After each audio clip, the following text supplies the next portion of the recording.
Hello everyone, welcome to SamZone। আশা করছি বেশ ভালো রয়েছেন। আজকের এই ভিডিওতে বেশ কিছু ইন্টারেস্টিং নিউজ রয়েছে, যেমন Redmi 9 বাংলাদেশে অফিসিয়ালভাবে আজকে লঞ্চ করা হয়েছে খুবই ইন্টারেস্টিং প্রাইসে। সেই সাথে OnePlus Nord সম্বন্ধেও জানাবো বেশ কিছু তথ্য।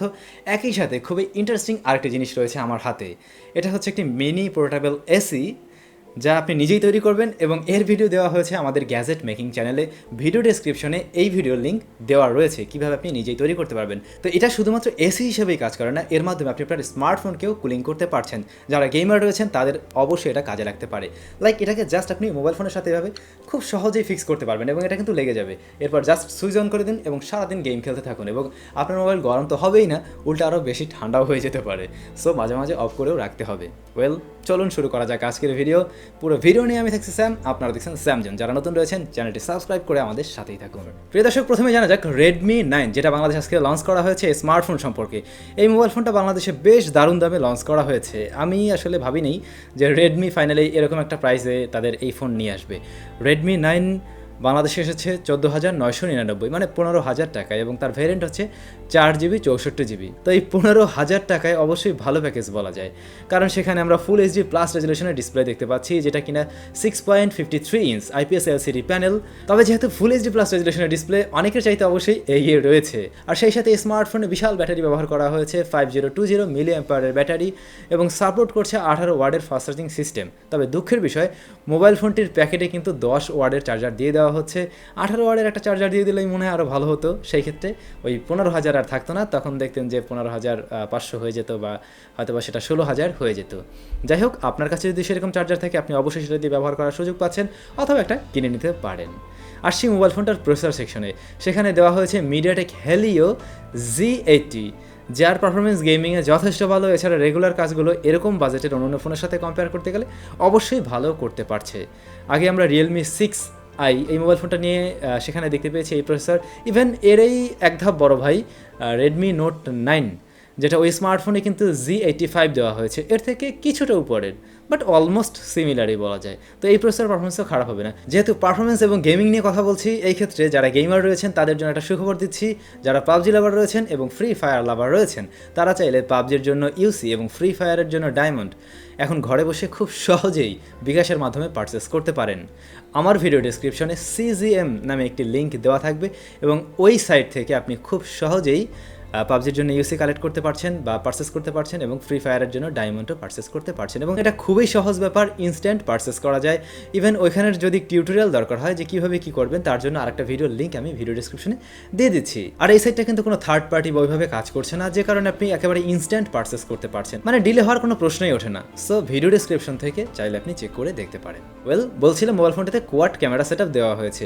রেয়ারের মেইন ক্যামেরাটি হচ্ছে 13 মেগাপিক্সেলের, পরবর্তী লেন্স হিসেবে রয়েছে 8 মেগাপিক্সেলের আলট্রা ওয়াইড, তারপরে রয়েছে 2 মেগাপিক্সেলের ডেপথ সেন্সর এবং 5 মেগাপিক্সেলের ম্যাক্রো শুটার।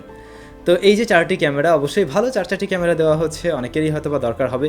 কিন্তু এই যে মেইন সেন্সর সেটা 13 মেগাপিক্সেল না করে যদি অ্যাটলিস্ট 16 মেগাপিক্সেলের করা হতো, তাহলেও অনেকের মনে হয় আগ্রহ থাকতে পারতো। তারপরেও কম মেগাপিক্সেল থেকেও ভালো ছবি আনা সম্ভব। এই স্মার্টফোন হাতে আসলে তবেই আমরা বুঝতে পারবো। এই মোবাইল ফোনের মোটামুটি কনফিগারেশন অলমোস্ট কম্পেয়ার করা যেতে পারে Realme 6i এর সাথে।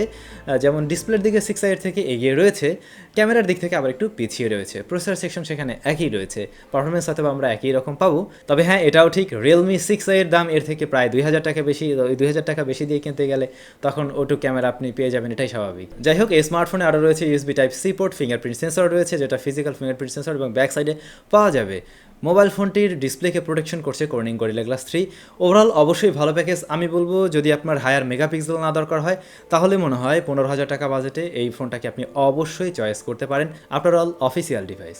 ওকে, এবার একটু OnePlus Nord সম্বন্ধে নিউজ দেই। OnePlus Nord কী নিয়ে আসছে সব তো জেনে ফেলেছেন, এবং রিসেন্টলি এটাও জেনেছেন যে তার ক্যামেরা সেকশন আসলেই ফ্ল্যাগশিপ লেভেলের কিছু হতে যাচ্ছে, এবং আমরা অফিসিয়ালভাবে এটাও শুনে ফেলেছি সেখানে OIS থাকতে যাচ্ছে। মানে বোঝা যায় এরকম দামে যদি ওয়াইএস থাকে তাহলে কেমন কি হতে পারে। আর এছাড়া OnePlus Nord তাদের একটা অ্যাপ্লিকেশন কিন্তু রিলিজ করেছে, যেটা গুগল প্লে স্টোরে পেয়ে যাবেন, এবং এই হচ্ছে সেই অ্যাপ্লিকেশনটি। যার মাধ্যমে আসলে এখানে যে জিনিসটা দেখা যায় এটা অন করলে পরে ক্যামেরাটা অন হয়ে যায় এবং ক্যামেরা অন হয়ে গেলে আপনার পিছনে হচ্ছে ডিটেক্ট করার পরে তাদের এই ফোনটা কবে লঞ্চ করা হবে, কত সেকেন্ড বাকি আছে, সেই সমস্ত বিষয়গুলো দেখা যায়। আরও কিছু ফোন সম্বন্ধে তথ্যাদি পাওয়া যায়।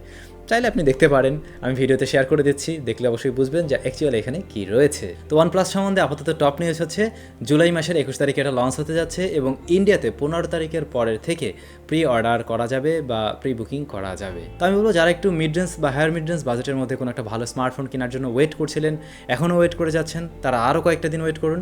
এই স্মার্টফোনটাকে আসতে দিন, মোবাইল ফোনটা আশা করছি ভালো কিছুই হবে। দেখা যাক কী হয়, আসলে অবশ্যই এর রিভিউ পেয়ে যাবেন। আমাদের স্টুডিওতে লাস্ট বেশ কয়েকটি দিন ধরেই এই জিনিসটা পড়ে আছে, ভিশন OnePlus। তো এই মোবাইল ফোনটার রিভিউ চাইলে আপনারা যদি বলেন যে এন্ট্রি লেভেলের মোবাইল ফোন যেহেতু দিতে, তাহলে আমি দিব অবশ্যই।